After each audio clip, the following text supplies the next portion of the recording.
Virus का infection नहीं ख़त्म हुआ तो वो बच्चा हमें अबॉर्ट करना पड़ेगा। भी हो गया कुछ इन्फेक्शन थोड़ा सा भी बचा होगा तो उसमें से बच्चा क्या होता है ना, विकलांग पैदा होगा। तो सबसे पहले हम दोनों आपका अपने चैनल में स्वागत करते हैं, हिमांशु रोशनी व्लॉग में।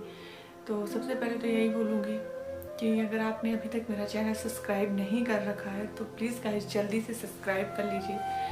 और ये तो आपकी मर्जी है, बोलना हमारा काम है, करना ना करना आपके हाथ में है। अगर कर लेना तो बेल आइकन घंटी ज़रूर दबा लेना ताकि जब भी हम लोग कोई न्यू व्लॉग डालें तो आप तक नोटिफिकेशन पहुंच जाए। तो पहले तो क्या था कि हम कहाँ तक थे कि जब मेरा मिसकैरेज हुआ था तो मैम ने मुझे बोला था टॉर्च का चेकअप के लिए। उसके बाद से बहुत सारे कमेंट आ रहे थे कि मैम आगे का बताइए कि आपके टॉर्च चेकअप में क्या आया क्या निकला, क्योंकि मैंने फिर बीच में व्लॉग नहीं डाले थे, कुछ मतलब हमारे डेली व्लॉग जाने लगे थे।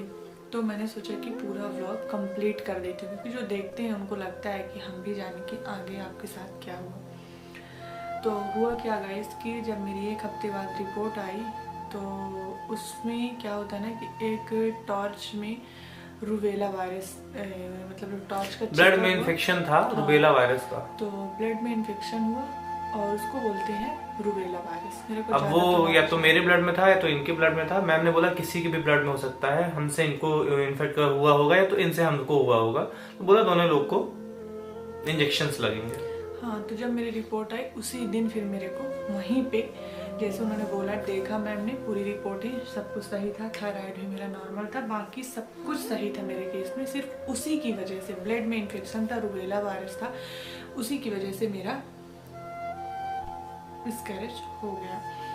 उसके बाद उन्होंने बोला कि 6 मंथ तुम प्रेगनेंसी कंसीव नहीं करना। क्यों? Minimum 4 month, maximum 6 month. हाँ, उन्होंने बोला क्यों? क्योंकि बोला कि मतलब अगर तुम इस बीच में कंसीव कर भी लेती हो तो हो सकता है कि तुम्हारे अंदर जो रूबेला वायरस के कीटाणु हैं या जीवाणु जो भी होते हैं, हो सकता है कि अगर एक भी रह गया होगा, एक भी छोटा सा भी होगा, कुछ इन्फेक्शन थोड़ा सा भी बचा होगा तो उसमें से बच्चा क्या होता है ना, विकलांग पैदा होगा। क्या होता है रूबेला वायरस? क्यों रूबेला वायरस पे अबॉर्ट हो जाते हैं बच्चे? क्योंकि वो पूरा बच्चा सर्वाइव नहीं कर पाता। अगर सर्वाइव कर भी लिया तो मैम बोलती हैं कि जब 3 मंथ्स या पहला फर्स्ट सोनोग्राफी होता है उसमें हमको पता चल जाता है कि बच्चा पूरी तरह से ग्रोथ नहीं कर रहा है तो वो फिर अबॉर्ट बोले। वो तो प्रकृति ने मेरा कर दिया, वो ठीक है नहीं बोली, हम खुद अबॉर्ट करवा देते हैं। उन्होंने मुझे बोला कि अगर तुम 6 मंथ्स के पहले अगर प्रेग्नेंट होती हो, प्रेग्नेंट होने के बाद अगर ऐसा रूबेला वायरस का इन्फेक्शन नहीं ख़त्म हुआ तो वो बच्चा हमें अबॉर्ट करना पड़ेगा। इसलिए मेरी राय ये है कि तुम 4 से 6 मंथ तक ये मत करना, भी कंसीव मत करना, क्योंकि उसमें क्या होता है जैसे बच्चा है ना तो या तो वो गूंगा होगा या तो बहरा होगा या तो जैसे कि आपने सुना होगा बहुत सारे केस में होता है जैसे डॉक्टर बोलते हैं आपके बच्चे का सर नहीं बन रहा, आँख एक नहीं है, नाक नहीं, कान नहीं, मतलब बच्चा पूर्ण विकसित नहीं हो पाता है।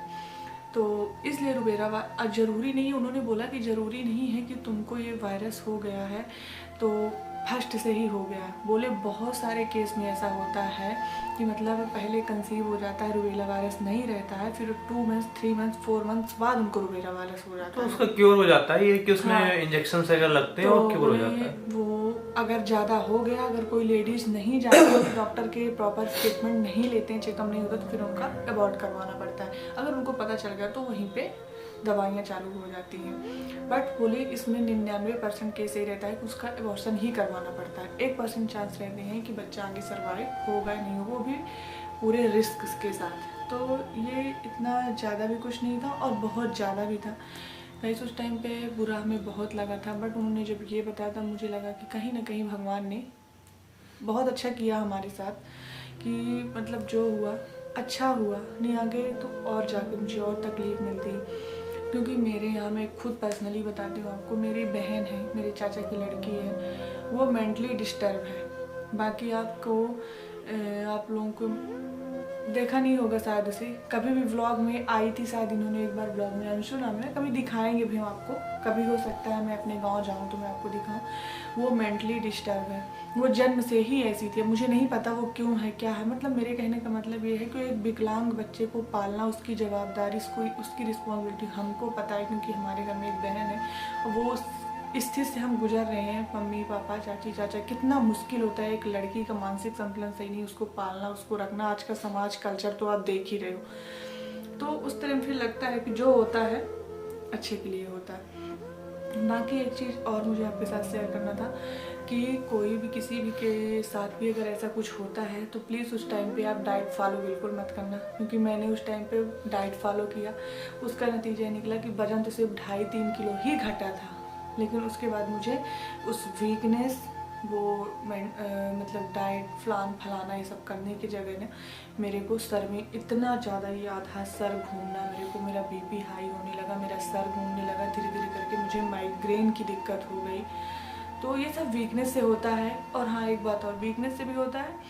और मैं आपको बताऊँ, मैंने डॉक्टर को दिखाया तो उन्होंने बोला डिप्रेशन की वजह से भी ये होता है। तो उन्होंने मुझे डिप्रेशन की गोलियाँ, दवाइयाँ, हालांकि एक रीवा में डॉक्टर उनसे मैंने कंसल्ट किया तो उन्होंने बोला कि तो ज़्यादा मत सोचो, क्योंकि जीवन है, अच्छा बुरा सब कुछ आपके साथ होगा। बुरा भी ना, बुरा वक्त बहुत दिन तक रहता है, ना अच्छा वक्त बहुत दिन तक रहता है। तो ये दोनों आते जाते रहेंगे आपके जीवन में। तो ऐसा कुछ हो जाए, क्योंकि एक लड़की है, एक औरत है, सबको बुरा लगता है, तो उसको ज़्यादा दिल से ना ली। हालांकि मुझे ऐसा लगता है मैंने दिल से ज़्यादा लिया, ज़्यादा सोचा, उसकी वजह से मुझे 1 महीने में माइग्रेन में परेशान थी। 1 महीने, अभी भी मेरा ट्रीटमेंट चल रहा है, उसका प्रॉपर दवाइयाँ ले रही हूँ, तब जाके ठीक हुआ है। उसी बीच में मतलब ये कब है, दिसंबर चल रहा है ना, 3 नवंबर से मेरी तबीयत ख़राब हुई थी। 3 या 4 नवंबर से मेरी तबीयत ख़राब हुई थी। उसके बाद से अभी 1 हफ्ता 10 दिन से मैं सही हूँ। 1 महीना पूरा मैंने, मतलब ना कि 1 महीने के अंदर 2-4 वीडियो बनाई होंगी, नहीं, शॉर्ट वीडियो नहीं बना पा रही थी, प्रॉपर ब्लॉग नहीं बना पा रही थी। अब तबीयत ख़राब है तो कैसे कोई बंदा काम कर सकता है।